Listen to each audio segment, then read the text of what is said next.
Hello, everyone. Welcome to another episode of the Finance, Business, and Purpose podcast. We're here today with our guest, Cecilia Polanco. Welcome, Cecilia. How are you?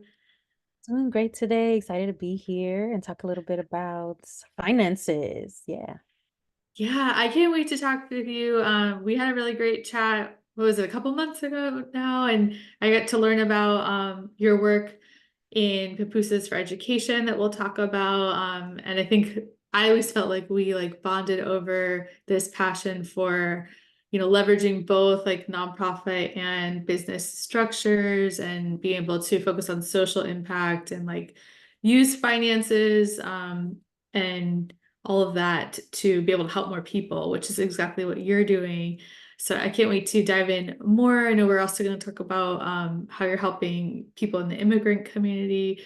So with that being said, I'll turn over to you if you want to introduce yourself and we can get started. Yes. My introduction has been evolving and changing. But yes, I'm Cecilia. I use they, them pronouns. I'm the daughter of immigrants, and I was born in LA, but moved to Durham before my first birthday, so I consider myself being from Durham.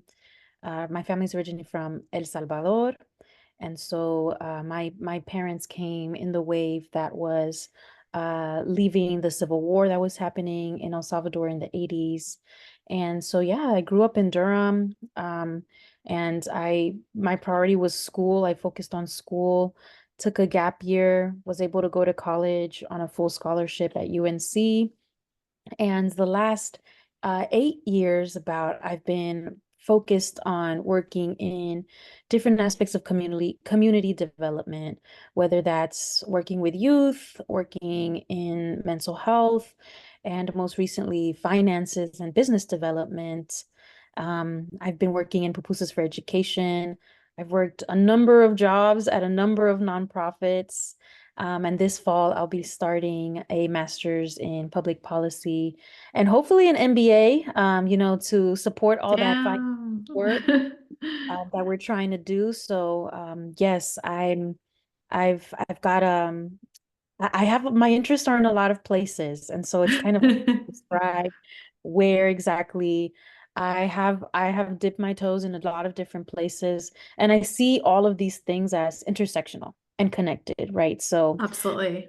yeah, that's a little bit about the work I do. I identify as an artist, activist, entrepreneur, figuring out what all of that means and how all of that combines. But yeah, I'm excited to talk about some of the work we're doing right now at Pupusas for Education to support immigrant businesses and just our community's ability to take care of themselves financially and grow their money to make it work for them and build wealth too. Because we're not just here to survive, we're here to thrive. Yes. Oh my gosh, your experience is incredible. And I love how you see things as intersectional. I relate a lot. I'm also someone who's like spanning nonprofits and advocacy and entrepreneurship and business. So I get so excited when I find other people like that. And I'm very grateful that we've been able to start having more people on the show to talk about this and show other people what's possible, how things don't have to be so siloed. So yeah, I can't wait to dig in. I guess we can start with, just hearing more about your story, and in particular how you got into social entrepreneurship, social impacts, like however you want to phrase it. How do you talk about these intersections? Yes. Well, education I think is where it starts. Mhm. Growing up in the US, being able to go to public school. I went to public school, I graduated from public schools in Durham. I'm a proud advocate for Durham public schools.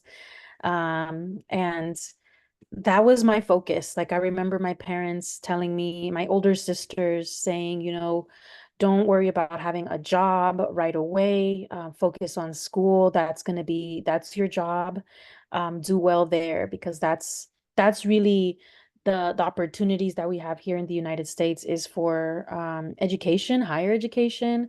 That wouldn't have been the case for us If I'd been born in El Salvador and we'd stayed in El Salvador, accessing education would have been a bit more difficult. And so that was my focus. When I was graduating high school and preparing for college, going through all of that, I was applying for scholarships like it was my part-time job. I was Mhm. like anything that I qualified for, it was really my goal to fully fund my education so that my parents wouldn't have to support me in that way. They were prepared to, but I know that it would have been, an added burden Yeah. to their plate to support me, although they were all for it. And I was very fortunate to receive a full scholarship to UNC, called the Wow. Morehead Dean. And it's a merit-based scholarship. I was applying for everything financial need, but this merit-based scholarship really covered all of my expenses for college and showed me what was possible when you are well-funded and well-resourced, Mm, supported. And so yes. my standards went up. I was like, oh, this That is what makes is sense. possible. It's This like is what some is serious abundance right there that fell on your serious lap abundance. in Serious a abundance. well-deserved way. I mean, you obviously merited it, but like that's a pretty extreme abundance landing to start Yeah. off your adult life. Definitely. And it really it opened my eyes to, what was possible. So scholarships is really when I started grant writing, for Mm, myself. yeah, yep, makes And sense. I also got a scholarship to take a gap year, which if I if I was not a citizen, I would not have been able to travel the world at 18. Yeah. That is also, I was used to a narrative about disadvantage about myself. Mm, Coming from public schools, being an immigrant, being a woman, I was used to kind of like, oh, women don't do that much, or, be realistic about your goals, or, I wasn't the top of my class, so I wasn't always hmm. identified for opportunities. So it wasn't until I was getting into college and graduating high school that I was realizing, wow, I do have the some levels of privilege that I hadn't acknowledged before. Being able to travel, being able to apply for FAFSA and receive Hmm. aid, all of that really opened my eyes to. I was entering UNC really like at the top echelon of students. And so that afforded me so many opportunities. I Wow. continued doing like grant writing sort of things, applying for funding to expand my education opportunities. I was able to get trained as a doula. I traveled to UC Berkeley to learn about their undocumented student center.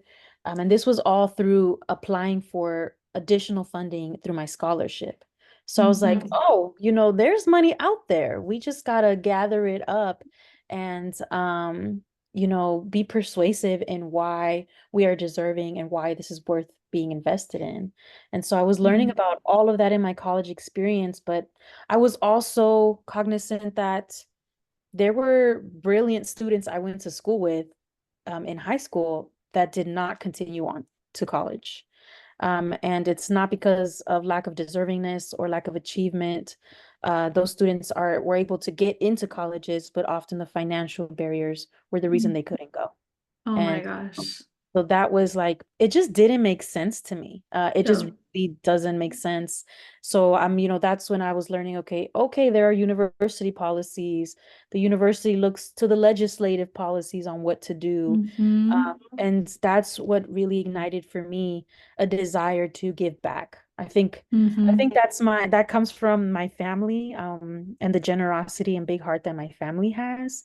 And also part of the culture at UNC, like what's going to be your heel print? What contribution do you want to make to the world? So that's when while I was in college, is when I started developing the idea of forming my own scholarship. I saw how much scholarships changed my life. I was able Yeah. to go to college, graduate debt free, take a gap year and travel. I didn't think I was going to be able to travel until much later in my life, once I Yeah. had made money, saved money, and so well, being in college, I was like, I don't really have money to start a scholarship. So how do I generate money? And I started learning more about social entrepreneurship through the Campus Y at UNC, the Center for Social Justice. Mm. And that's when I started thinking, I learned about cultural capital around that time too. Um, Hmm. and so while maybe I didn't have like money capital to work with, there were still valuable, rich things um, that I had culturally, like our language, our Yep. networks, and our food. So I was like, maybe we can sell pupusas to give scholarships. Like it was that simple when it began, Ah. that simple. I had a few pupusa sales on campus to test it out. We had some long lines, and after graduation is when I really dove in deeper into starting the business, So Good Pupusas, social justice food Hmm. catering, and launching the sister nonprofit, the sibling nonprofit, Pupusas for Education. That is the 501(c)(3). So that started Wow. 8 years ago, and it has been a whole journey since.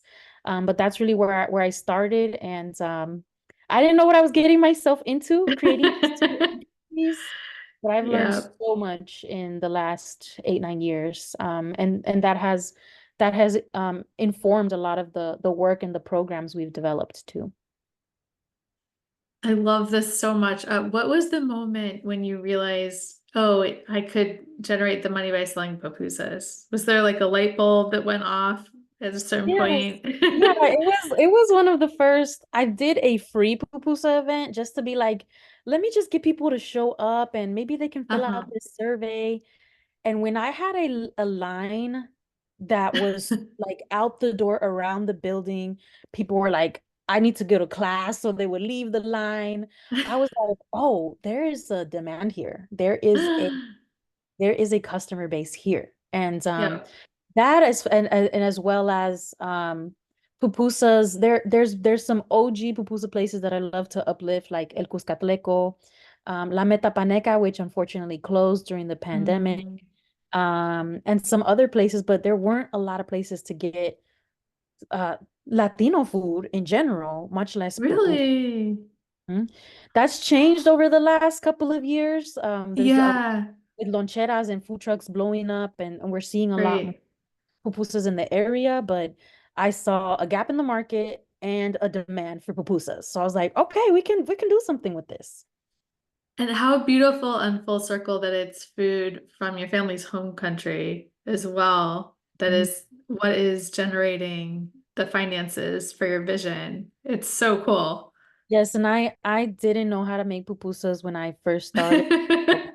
I mean, like I had a learning curve around business and the Hmm. food itself. The And product, yeah. the product itself. So yeah, I did. I learned a lot. I learned a lot. It was a tough, couple of years when you first start your business. You're learning what works, what doesn't work. What am I supposed to Hmm. be doing to make sure like how businesses are supposed to run? I was learning all of those things. And in 2020, um, I was finally at the point where I had set up the food truck. I had employees. It was majority self-operating, and I had another full-time job. So that was really my goal, was to create jobs. Um, Hmm. and then the pandemic came, which really, it set us back a lot, and we're still recovering from that. So I'm sure. I feel for business owners of all types, especially food businesses. I know the struggle. Yeah. Food doesn't have the highest margins for Right. profit, but it's something that people are always going to want, and it's more than just a product. It's like this food is like we put love into the recipe, so people feel it. And it's and Hmm. it's and it's fun and exciting to know that something like this exists, where you can go to a food truck, get some pupusas, and there's students getting scholarships. So you can feel good Incredible. about it, and it's delicious. I mean, it's a win-win. Oh, and this is why like I get so obsessed with social impact enterprises because like in the business alone, you're helping people fulfill this need or they want these delicious pupusas. They want to maybe have something that's not just American food, right? And eat something delicious that warms their belly, makes their day a little better, right? But then there's this social impact too, where you're giving people education and uplifting your community. It's incredible that they can also feel good about. It's such a win-win. So was the vision from the start always to do the business and the scholarships, or did the scholarship nonprofit piece come later? They were formed together because we wanted to be self-sustaining. That was part of the goal in the beginning was the business plan was we want to generate a certain amount of profit so that Mm-hmm. we can donate so that the food truck funds the scholarship fully. It can guarantee it.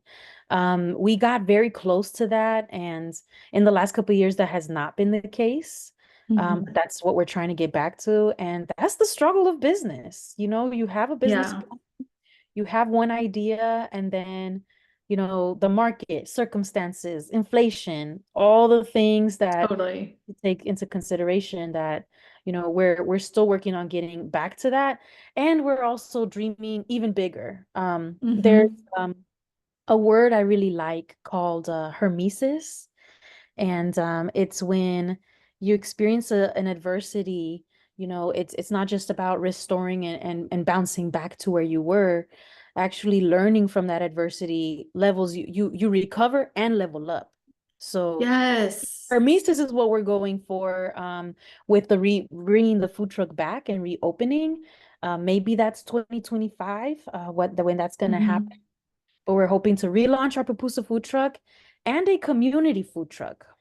So we're Mm-hmm. learning and dreaming about what's possible, not only for so good pupusas, but for pupusas for education as a catalyst for other businesses. Everything I've learned through experience, through struggle, if we can help folks skip that part a little bit, if we can make it a bit easier, I'm all for that. So we're trying to share this experience with this wisdom with the community.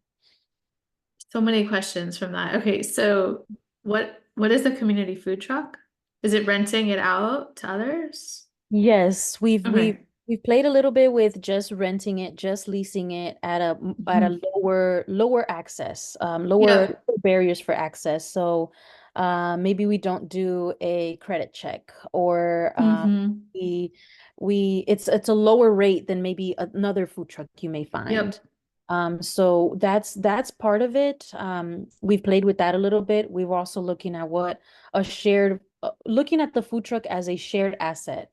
So maybe, somebody's tia has it on Tuesdays and Thursdays, and somebody else has it on Fridays and Saturdays. So it's Hmm. not everyone has to do the whole initial investment that I went through to buy your food truck, figure it out, do all the Yep. things. Yep. You can say if someone, is like, I need to be there for my children, so I'm looking for something part-time or 1 or 2 days a week.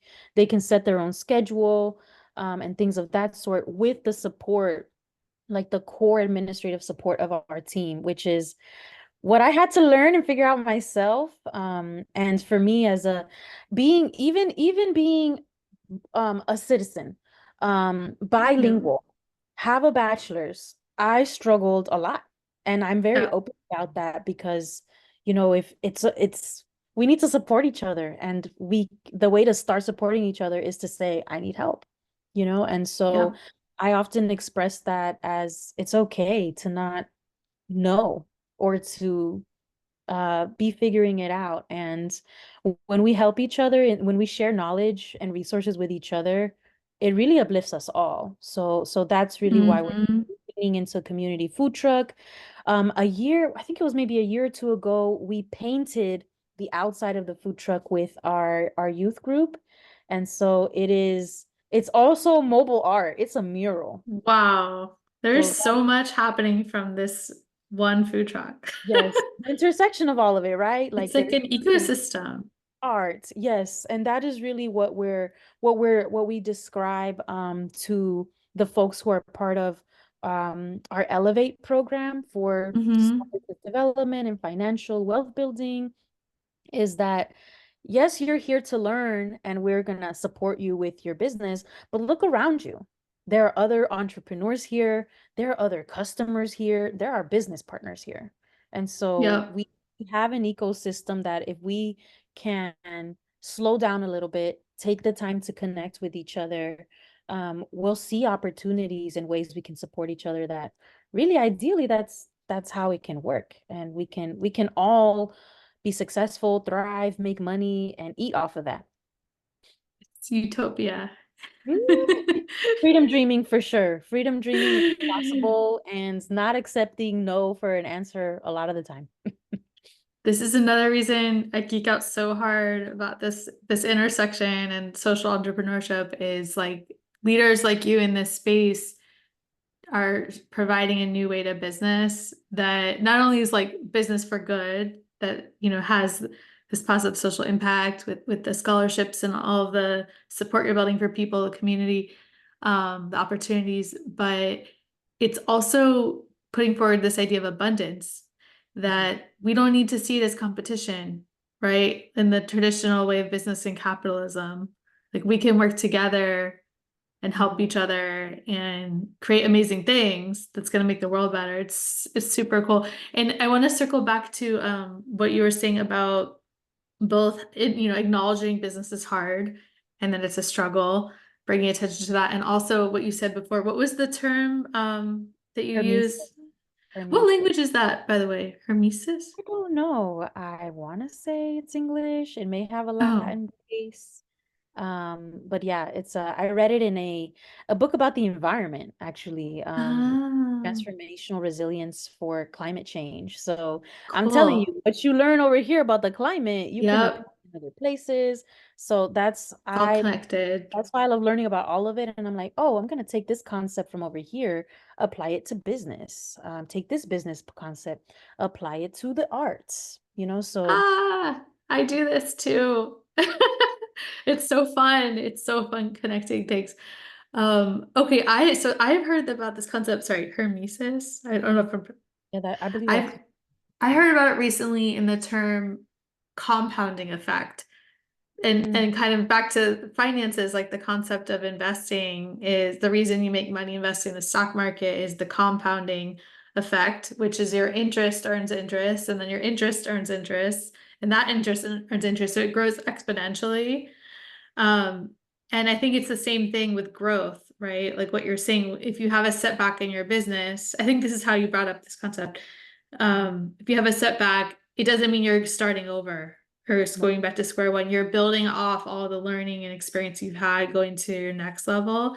And sometimes it's just like a little kickback before you up level is what it looks like, or a little bit of a shift, right? Yes, because it can. There have been many times where I have felt like, oh, I just failed. Like that was failure. Yep. Like, oh, well, that just means I'm starting again, not from zero, but from experience, from wisdom, knowing a little bit more than I did last time. And yeah, I've closed and reopened my food truck maybe 2 or 3 times. And every time I've got a slightly different strategy. I fine-tuned Yep. something about the business. And so I think that's part of why being in a community matters, so that people Hmm. support you and encourage you through some of those tougher times when they're like. And even for me, as a very values driven social impact, like prioritizing that in the business, for me to close during a time where I could still be selling pupusas at like $5 or $6 each to corporations or bigger institutions, to Hmm. choose to have enough knowledge about my business and grounding in my values to decide I'm actually choosing to close because I want to figure out a different way this can work, is the power that business owners have. Like there's Yes. so much choice. Like like I have a choice, and yes, it's a financial one. Do I want to buy styrofoam, which is way cheaper and my profit margins are going to be higher, or do I pay more for compostables and recyclables because that aligns with my values Right. more? Although it's going to cut into my profits. Like Hmm. those are really the decisions that business owners get to make, is Yeah. how do I want to make money and what do I want to do with that money once I have it? And that is so much power. That is so much power Yep. that's we, and you said something that reminded me, we as immigrants, cultural people of the global south, we have been in ecosystems with each other. We know that we need each other to thrive. We know that collaborating is how we can get the further together. Yep. And some of the capitalist um, values and systems don't always encourage or reward that. It's very Right. much, you'll go faster by yourself. You will raise more Yeah. by yourself. And while that may be true, you still have to ask yourself, when you get there, do you want to be alone? Or do we want to get there? Do we want to move there as a community, as a group of people to see we can all thrive. Um, And what so I is want the to, cost what is too? What what is the cost? Because I know that like, for me, it felt a little bit like failure to close my business, knowing that I still could be making money. But I it was impactful enough for me to see community customers who were excited for the food truck to come back, who were Mhm. loyal, who would come every Thursday when we were at the Latino Oh. Community Credit Union, say, I can't afford these pupusas anymore. Like, Mm. to me, that mattered also. Yeah. um Yep. and and I'm still learning. I'm still embodying and embracing that profit is not bad. We have to not see profit, or even wealth, riqueza. We can't look at that as bad, because if we do, we won't allow it for ourselves. We're really blocking it for ourselves. It's So so huge. This is that really important. the money aspect and the accounting and the numbers, yes, it's all important, but also our belief systems, our values really drive Yeah. how we operate and within business too. Yeah. Oh, you've said so many insightful things. I just want to highlight like that you reframed so that these struggles that can happen in business as a choice and as an opportunity to claim your power, and that this is an amazing benefit of being a business owner. I think that's really important to underscore because most of us who've been trained in patriarchal society, capitalism, to be a good employee, right? Don't think that way, right? We haven't had the opportunity to relearn um, those types of things that it's an opportunity when you need to change. And this is actually one of the beautiful things of entrepreneurship. Although it is hard, although Mhm. it can be a struggle, you get to create and grow and iterate and make no whole new realities, right? And Mhm. sometimes that looks like money being down in the business. Sometimes it looks like needing to close or take a pause. But then you get that ability to rebirth as well, Yes, right? that's what's coming up for us, and that's what we've been building, because I don't think that I could have had the time and space to dream up a different business model, fundraise for that, if I was also simultaneously operating the business full time. So Right. it was a trade-off. And to some folks, that doesn't, that's like, why would you do that? Why would you close and leave money on the table?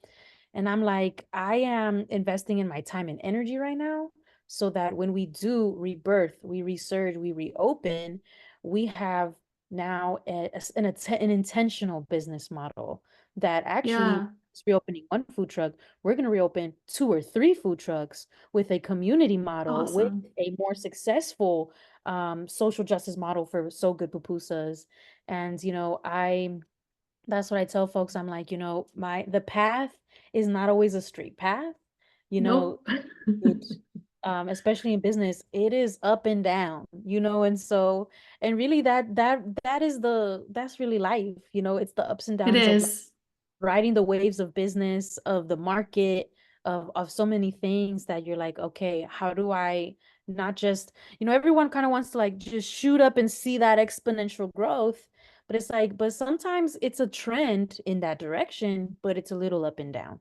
And that's still okay. Exactly. And back to what I was saying, that visual with interest and the stock market, that's exactly what it is. When you zoom in the short term, it's up and down like crazy. Yeah. right? But when you zoom out, is that overall growth. And it's the same thing with the moon cycles, right? It's the same thing with the seasons. Like, this is how the world actually works.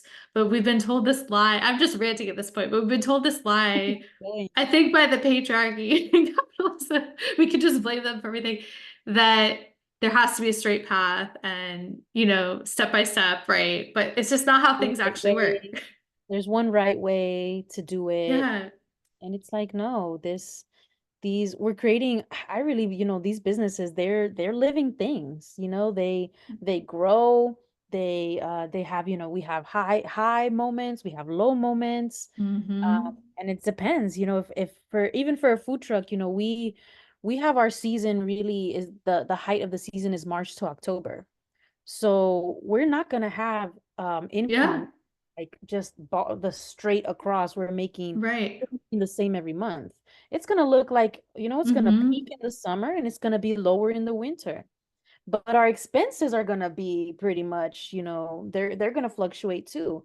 So how do you make sure you cover your overhead in some of those slow Mm-hmm. the winter season? That's something that I'm like, I have to make the expenses of the whole year in this time frame. So that's a plan.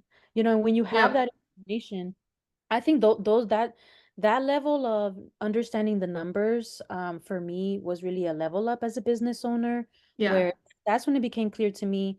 Yes, at the beginning, I chopped the cabbage. I did all the purchasing. I flipped the pupusas. I took the orders. I drove the truck. I was like, but as you build your business, you have to build yourself out of it so that you're not working in it anymore or as much. You're working on it. Mm-hmm. You're seeing the trends. You're seeing, oh, our best month was July. Why? Why are there just more food truck events? Like you get to start to see more how business operations work. Yeah. That to me is where I think a lot of our community is trying to get to, but may not have all the resources to know how to get there. And really that's when it becomes more powerful for them to decide this business, it not just pays the bill and keeps the lights on, but it's going to be, I'm going to have goals for it to invest in my retirement, to put my children through school, to Yeah. buy a house, to send remesas back to remittances back to our home country. So that's really when it's like not just your job that you don't got to work for somebody else, but this business works for you. What do you want it to create for you? I'm really glad you've highlighted this because we do see this a lot with our business owner students in immigrant finance, who are hustling, and they know that they want their money working for them, but it's often really hard to like make the time to just even sit down and learn the basics of investing because it's like they're doing everything. I was talking to a client last night. He's got a decking company. He's literally out all day doing all the work, right? And then having to answer the phone from people calling from Yelp and like all of that and like sending invoices. It's crazy buying all the parts. Materials. Yeah, Mhm. the materials. So it's so important that you highlighted this, that yeah, if we really want to see small business owners, including folks in the immigrant community, building their financial power, that involves acting like a CEO of your business Yes.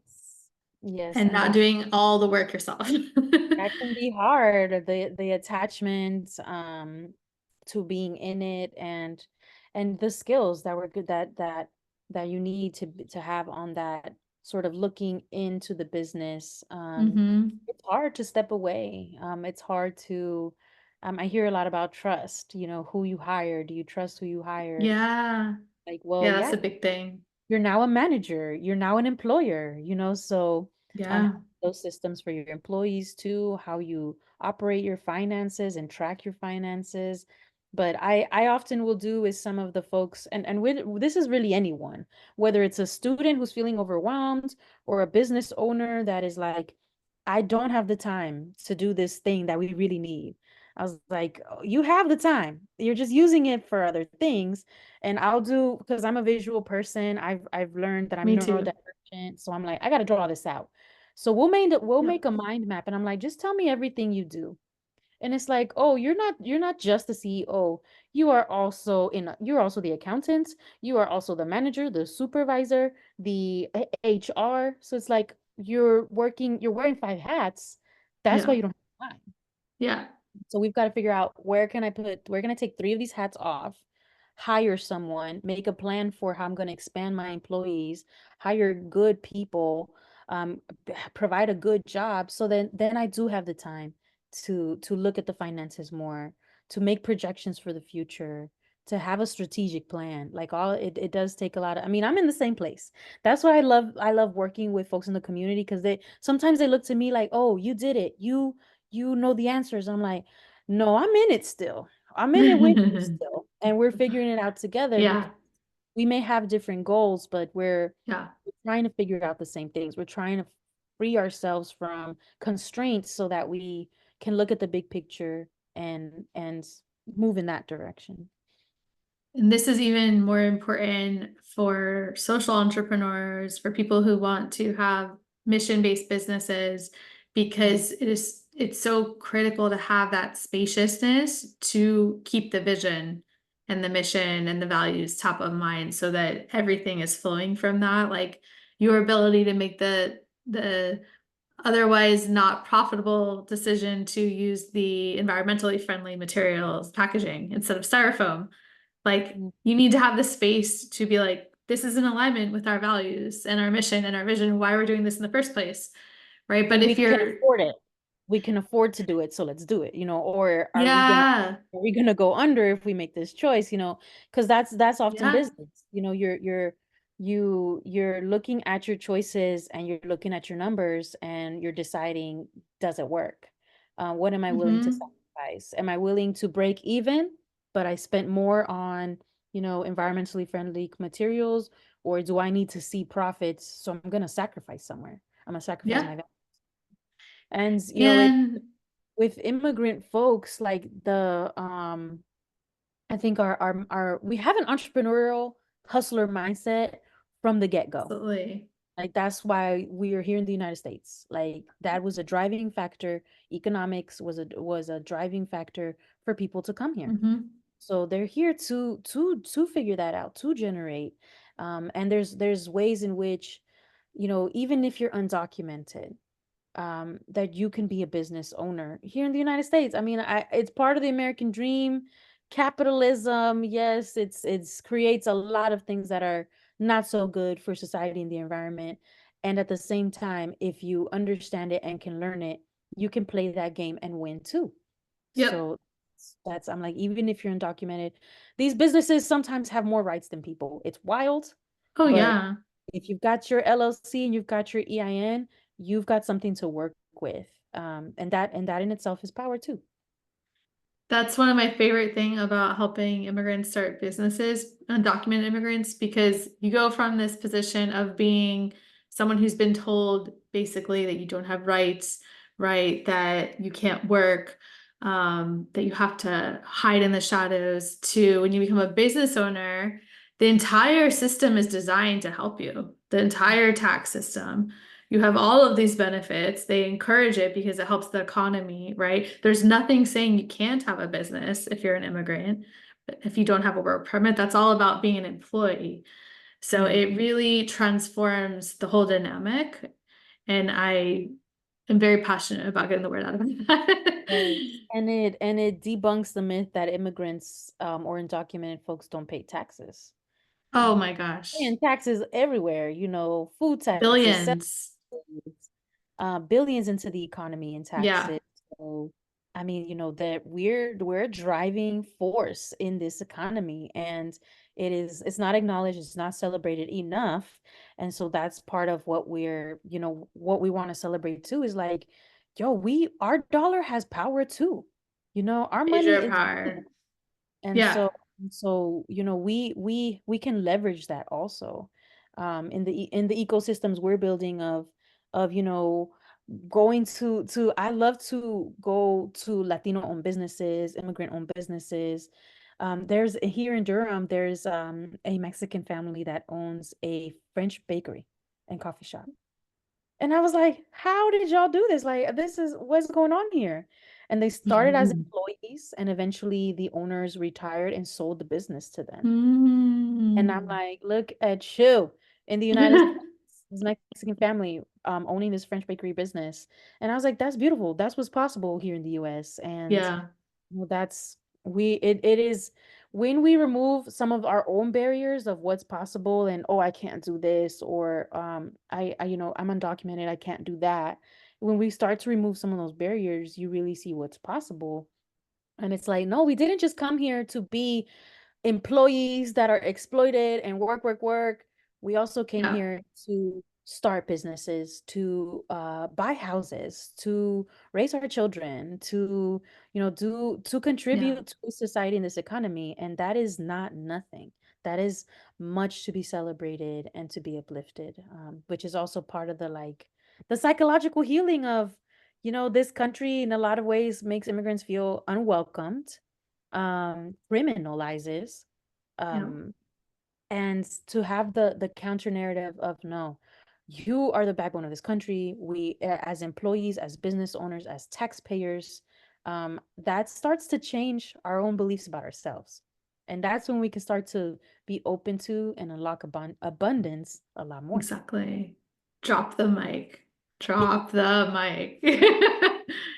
Yes, yes, yes. All of that. Oh, Mhm. so good. There it is. That's what people need to hear. And I know we'll both continue to get the word out about that message. Because it really comes down to that. And it is a lot of it is the mindset and the psychology and the healing to be able to claim that that's already here. Claim it. Step into that power that we have. We have. Yeah. I love to see just how innovative, like there's just no barriers that like our people will not be figure out how to get across, over, under, through, that I'm like, you already have everything you need to be a successful business owner. You just need, maybe you just need that EIN, that LLC, some paperwork filled out. Yep. I'm not the best at paperwork, so I'm like, if you need help, that is okay. I need help with the paperwork sometimes too. So it's okay. Yeah. Which shameless plug, that's exactly what we help with in immigrant finance. Have to say it because we're talking about business. But yeah, we actually just started adding an I-10 application service as well so that people can do all of that. Yeah, amazing. I'm so happy that people like you in the world exist. And thank you for Likewise. sharing all this brilliance with us. Is there anything else that you want people to hear or like a final lesson you would want to share before we wrap up? Final message for folks. Um, I think I want to share that part of the business development and the wealth building is also finding healing for ourselves. I'm going to bring in the mental health lens of Please things that, do. you know, are having fled a civil war in El Salvador, that in itself is a traumatic experience. Yeah.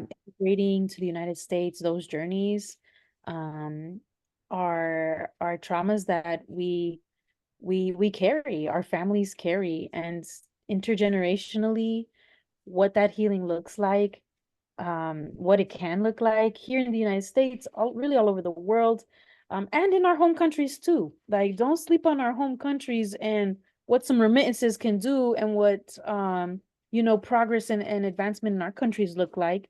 To be like, you may have come to the United States to start a business, but you may be an international business person. I think that healing of what is possible, of feeling like the feeling and the circumstances that drive us to make choices like immigrating, um those can be, those there can be so much hurt there, Hmm. such pain there. And what I hope for our people, our communities, really everybody everywhere, is healing all of that, because that healing is going to open us up to what is possible, and it's going to clear out baggage, clutter, for us to be able Yeah. to imagine and dream what we want to. Like the American dream del pasado, get married, get a house, white picket fence, a dog. Like, yeah, we want some real estate, and yeah, we want to build up our families, but what we really want is economic freedom and to build wealth. Mm, And that is possible. I think that was like stage one is stability.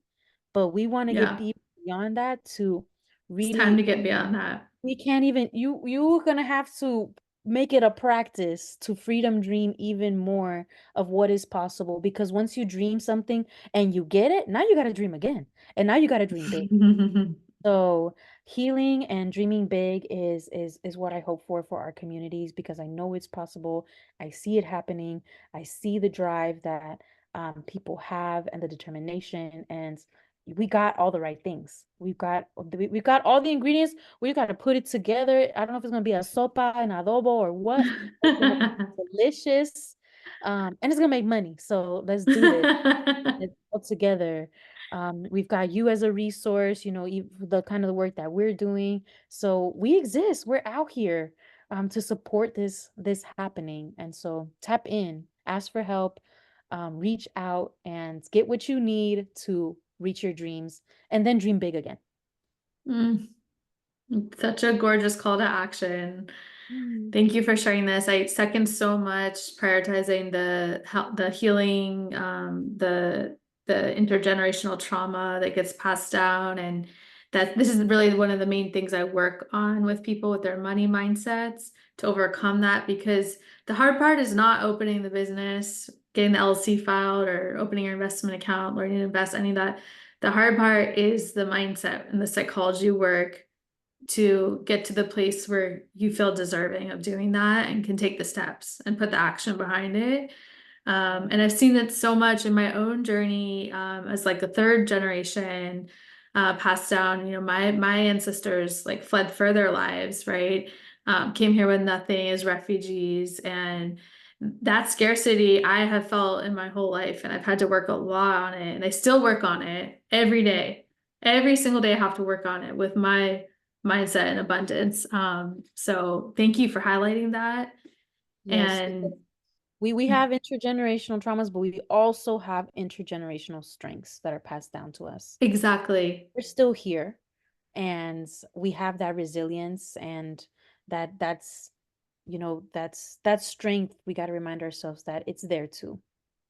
Mhm. It is, and you were highlighting too, like the advantages people have. I just did a YouTube video on this yesterday of like, there's so many advantages you have. I'll just quickly mention when you're an immigrant that you started touching on that make you stand out compared to other entrepreneurs, like being able to overcome all those challenges, right?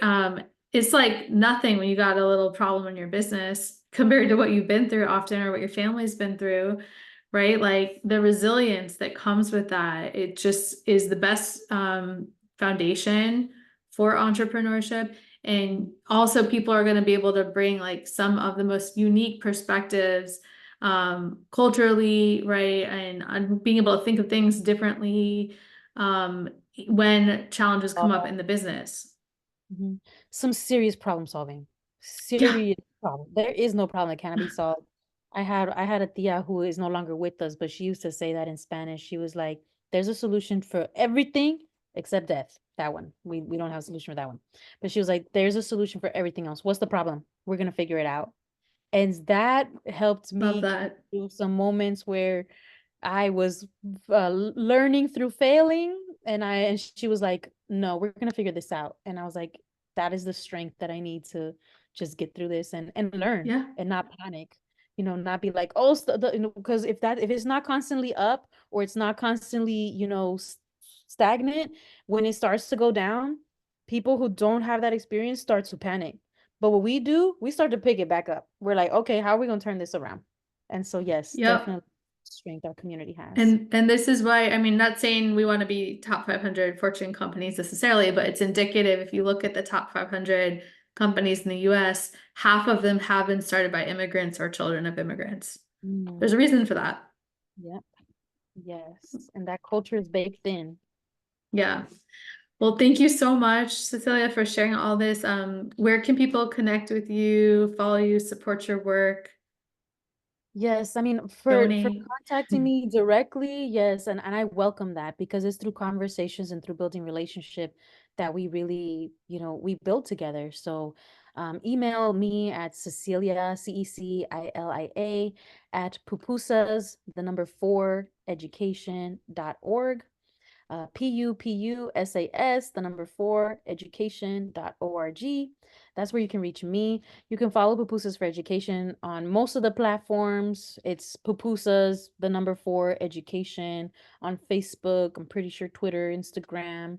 And our website. Right now it's pupusas, the number four, education.com. We're working on getting that to .org, but there you can donate. You can learn more about the variety of programs that we have and anything else there. We have a lot of information there for our scholarship, donating to our scholarship, or just to our organization in general. That general ops, we're always fundraising for being able to be good employers, pay our people well, so that we're not Mhm. running programs and exploiting people at the same time, because then we're just, we're perpetuating the same problem. So, yes, we're always looking for people who are trying to support, whether it's with their time, their talent, their treasures, so thank you so much for having me today to be able to talk about the work that we do, the values that we have, why we do what we do, because we're looking for people who align with that or who want to learn more about that so we can be connected. Thank you so much. I'm so grateful for your time and all the lessons that you've shared with the listeners. Likewise, thank you. I'm so glad that you exist and that your business exists and that you're supporting the immigrant community too. So yes, yes, check out both our websites, all of that we have. Right back at you. Thanks, and we'll talk soon. Take care. Thank you so much. Bye. Bye.